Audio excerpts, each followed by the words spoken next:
الحمد لله رب العالمين والصلاة والسلام على سيد الأنبياء والمرسلين أما بعد فأعوذ بالله من الشيطان الرجيم بسم الله الرحمن الرحيم والتين والزيتون وطور سينين وهذا البلد الأمين وقال الله تعالى لا أقسم بهذا البلد وأنت حل بهذا البلد وقال تعالى وإذ قال إبراهيم رب اجعل هذا البلد آمنا واجنبني وبني أن نعبد الأصنام صدق اللہ العلی العظیم۔ میرے محترم بزرگوں اور عزیز ساتھیوں اور محترم مائیں بہنیں، گزشتہ یہ بات بتائی گئی تھی مولانا علی میاں ندوی رحمۃ اللہ علیہ کے حوالے سے کہ یہ کل کائنات کا نظام مربوط ہے بیت اللہ سے،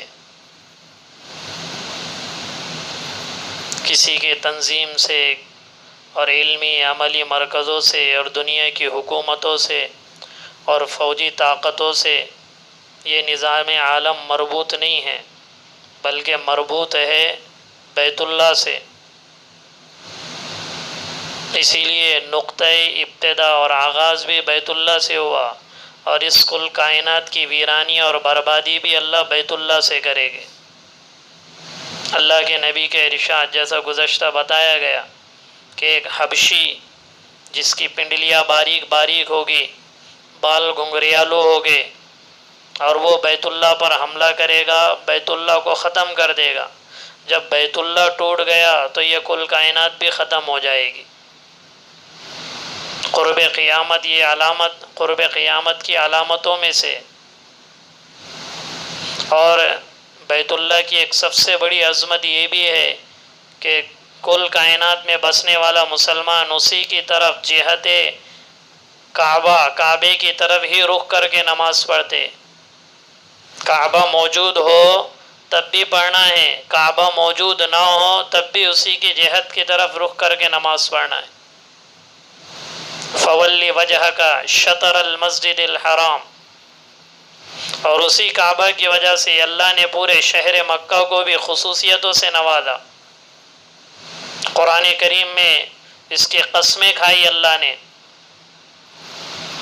جیسے گزشتہ یہ بات بتائی گئی کہ بیت اللہ کے بہت سارے نام ہیں اور ناموں میں عظمت ہے، اسی طرح مکہ کے بھی کئی ایک نام ہیں۔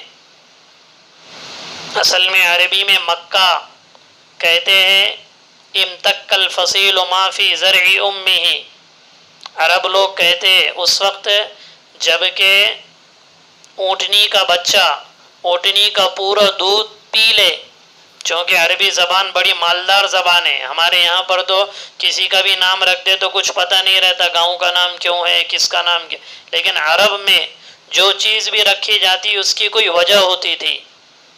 مکہ کا نام مکہ کیوں ہے؟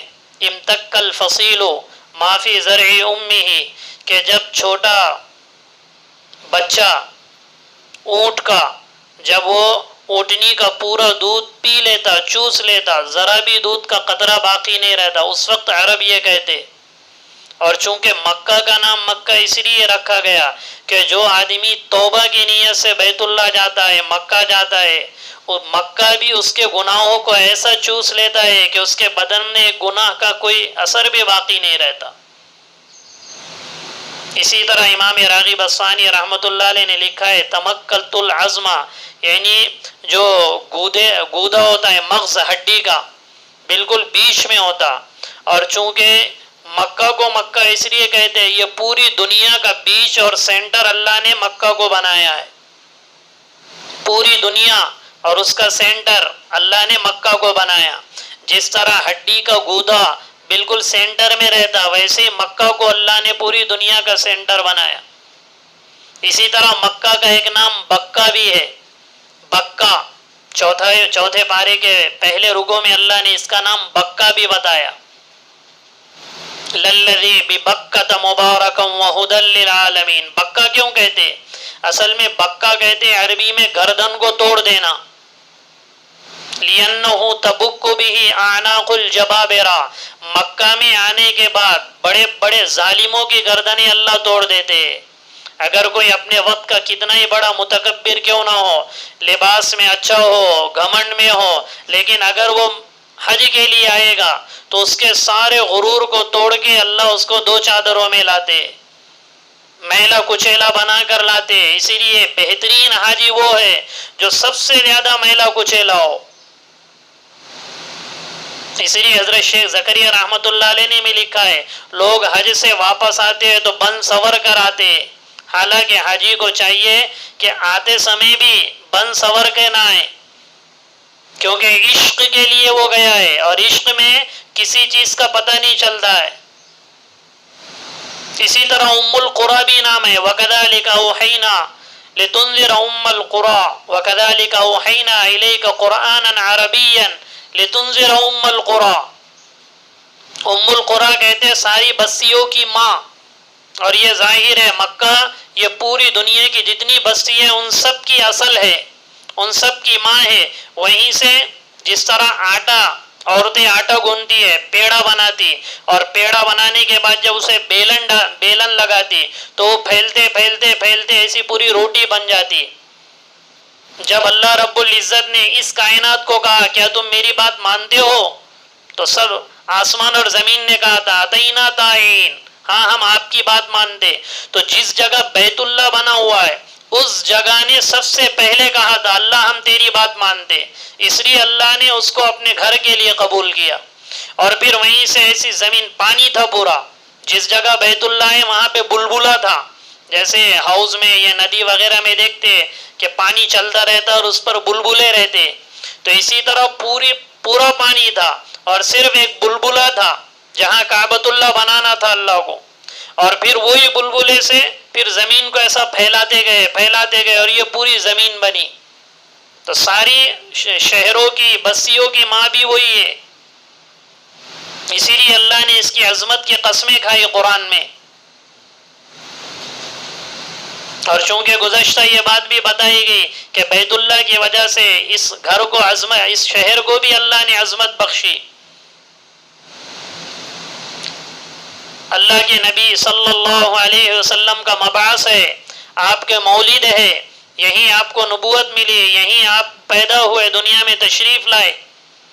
اسی لیے امام ابو حنیفہ رحمۃ اللہ علیہ، امام شافعی رحمۃ اللہ علیہ، امام احمد ابن حنبل رحمۃ اللہ علیہ، ان سب کے نزدیک مکہ شہر ساری دنیا کے شہروں سے افضل ہے. مدینہ کے بارے میں بعد میں آئے گا. مکہ یہ ساری دنیا کے شہروں میں سب سے افضل شہر اللہ نے اس کو بنایا. اور چونکہ یہاں کی نیکی کو 1,00,000 کا درجہ دیا ہے، اسی لیے ملا علی قاری رحمۃ اللہ علیہ نے لکھا ہے کہ محتاط علماء مکۃ المکرمہ میں مستقل قیام کرنے کو مکروہ کہتے ہیں. امام ابو حنیفہ رحمۃ اللہ علیہ بھی اس میں کہ مکہ میں گھر بنا لے، حدود حرم میں گھر بنا لے اور وہیں پہ رہ جائے، یہ مکروہ لکھا ہے. امام غزالی رحمۃ اللہ علیہ نے اس کی 3 وجہ لکھی ہے کہ کیوں یہ محتاط علماء وہاں زیادہ رہنے کو مکروہ ہے. اسی لیے عبداللہ ابن عباس رضی اللہ تعالیٰ عنہ طائف میں رہتے تھے، مکہ میں نہیں رہتے تھے. طائف 100 کلومیٹر دور ہے. آج وہاں پہ ابن عباس رضی اللہ عنہ کا مکان بھی ہے، اور جہاں پہ وہ تفسیر اور درس دیتے تھے وہاں مسجد بھی بنی ہوئی. اتنے دور اس لیے رہتے، اس کی وجہ ہے. امام غزالی رحمۃ اللہ علیہ نے 3 وجہ لکھی. ایک وجہ یہ ہے کہ مستقل وہاں پر قیام کرنا، اس لیے امام ابو حنیفہ اور امام شافعی وغیرہ نے مکروہ لکھا ہے کہ مستقل وہاں پہ قیام کی وجہ سے بیت اللہ کا جو ذوق ہے، جو شوق ہے، جو بے قراری ہے، وہاں مستقل رہنے سے ہو سکتا کم ہو جائے. اور دوسری وجہ ایک یہ لکھی کہ وہاں پر رہنے کی وجہ سے بیت اللہ کو چھوڑنے کا جو غم ہوتا ہے اور بیت اللہ کی طرف دوڑ کر آنے کی جو تڑپ اور جذبہ ہوتا ہے، وہاں مستقل رہنے والوں کو یہ نصیب نہیں ہوتا. کیونکہ مستقل اگر وہاں رہے گے تو اس کے چھوڑنے کی کبھی تڑپ بھی نہیں آئے گی، آنکھوں سے آنسو بھی نہیں بہے گے، اور دور سے آنے کا جو جذبہ رہتا ہے وہاں رہنے والوں کو عموماً نہیں ملتا. اور تیسری وجہ جو سب سے بہترین وجہ یہ ہے کہ ہو سکتا ہے، حضرت شیخ زکریا رحمۃ اللہ علیہ نے بھی لکھا ہے کہ ہو سکتا ہے چونکہ وہاں پر جس طرح نیکیوں کا اجر زیادہ ہے، گناہوں کا وبال بھی اتنا بڑا ہے۔ مکہ سے باہر کوئی گناہ کرو وہ الگ ہے، اور مکہ میں کرے گے تو وہ بھی 1,00,000 کے برابر رہے گا، اس جگہ کی عظمت کی وجہ سے۔ حضرت شیخ زکریا رحمۃ اللہ علیہ نے لکھا ہے، ویسے ہر آدمی اپنے آپ کو بھاری سمجھتا ہے، یہ سمجھتا نہیں میں وہاں پہ قیام کروں گا مجھ سے کوئی گناہ نہیں ہوگا، جبکہ دن رات میں ہزاروں گناہ آدمی سے ہو جاتے ہیں۔ ویسے شیطان دماغ میں اور دل میں یہ بٹھا لیتا تجھ سے کوئی گناہ نہیں ہوتا۔ بہرحال یہ تو محتاط علماء کا مذہب ہے، ورنہ وہاں رہنا کوئی ناجائز نہیں ہے۔ مستقل قیام، ہمارے حاجی جاتے عمرہ کرنے والے جاتے، یہ مراد نہیں ہے، مستقل وہاں قیام کرنا۔ اور اسی لیے مکہ کی عظمت ہے، اللہ نے قرآن میں بھی جو قسمیں کھائی ہے، پہلے کا جو دور گزرا ہے وہاں اللہ کے نبی کی بعثت سے پہلے بھی اس کا ایک نقشہ اللہ نے کھینچا ہے۔ ابراہیم علیہ السلام نے دعا مانگی بواد غیر ذی زرع، کہ اللہ میں اپنی اولاد کو ایسی جگہ میں چھوڑ کر جا رہا ہوں جس کی فطرت، جس کے مزاج میں بے آب و گیائی ہے، وہاں پانی نہیں دانا نہیں۔ اس کے انشاءاللہ حضرت ابراہیم علیہ السلام کے واقعے میں مستقل بات آئیں گی، آب زمزم کا جب تذکرہ ہوگا۔ تو یہاں اللہ نے نشانیاں رکھی ہے، صرف بیت اللہ ہی نہیں بلکہ بیت اللہ کے ساتھ اور نشانیاں بھی ہیں۔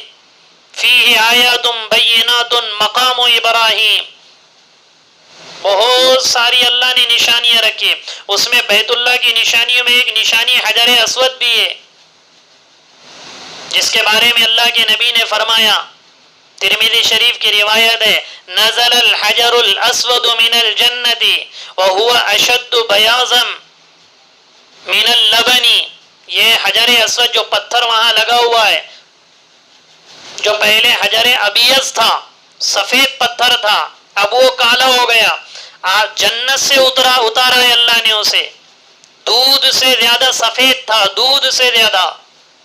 جب وہ جنت سے اترا اللہ کے نبی نے فرمایا فسودتہ خطایا بنی آدم، بنی آدم کے گناہوں نے، خطاؤں نے اس کو کالا کر دیا۔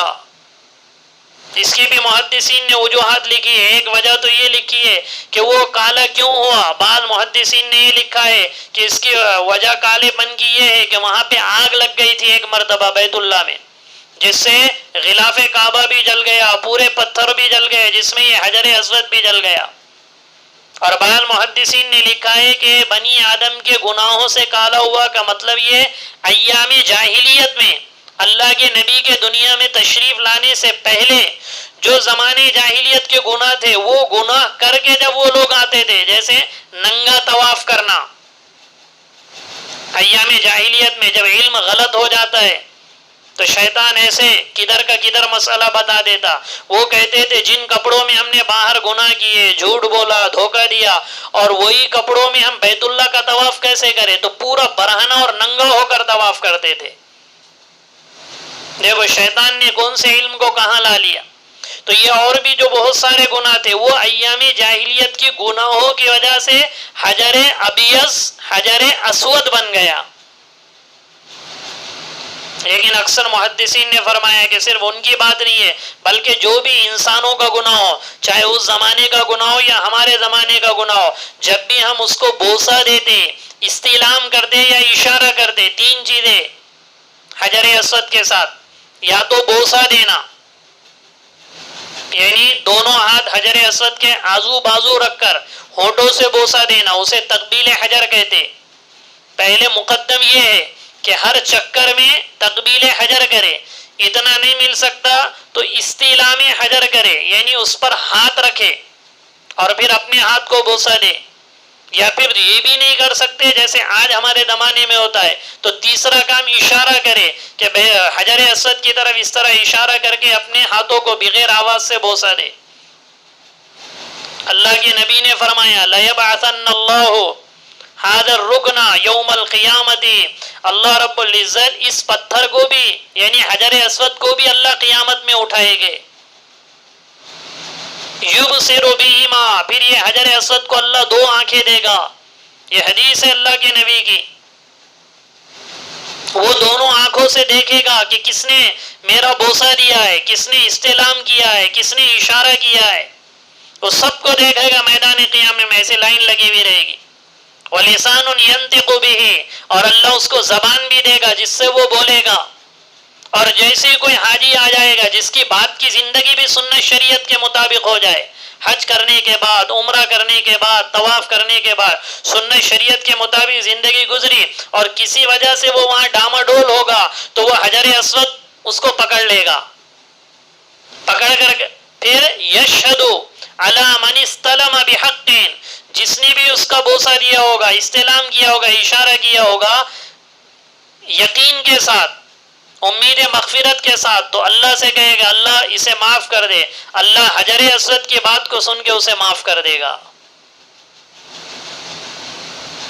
اس لیے یہ جو مقامات ہے بیت اللہ میں، اسی طرح مقام ابراہیم ہے جس پر کھڑے ہو کر بیت اللہ تعمیر کیا گیا، یہ سب مقامات حجر اسود جب سے آیا ہے تب سے وہ وہیں پہ بیت اللہ میں نصب کیا ہوا ہے. صرف 22 سال ایسے گزرے. یہ ایک تاریخی بات ہے. قرامطہ نے جب 313 ہجری میں، غالباً 317 ہجری میں حملہ کیا تھا مکہ پر، تو وہاں حاجیوں کو بھی انہوں نے ختم کیا اور لوگوں کو بھی مار ڈالا. اس کے بعد انہوں نے بیت اللہ سے حجر اسود کو نکال لیا تھا 317 ہجری میں، اور اپنے مقام احسا جہاں بحرین ہے، ابھی بحرین لے کر گئے. 22 سال تک حجر اسود بیت اللہ میں نہیں تھا. صرف یہ اتنا وقت گزرا، اس کے پہلے اور اس کے بعد کبھی بیت اللہ سے حجر اسود جدا نہیں ہوا.